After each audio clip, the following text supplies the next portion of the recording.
सुरुवातीला अर्ज करण्याची मुदत 1 जुलै ते 15 जुलै 2024पर्यंत होती।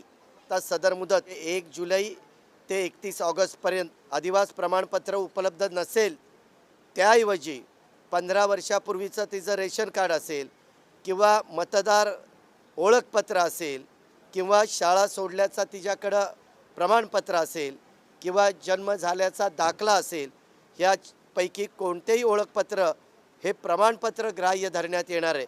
म्हणून आता ही 5 एकर शेतीची अट देखील वगळण्यात आलेली आहे। वय वर्ष 21 ते 60 होता, आता वय वर्ष 21 ते 65 वर्ष वयोगट करण्यात आलेला आहे।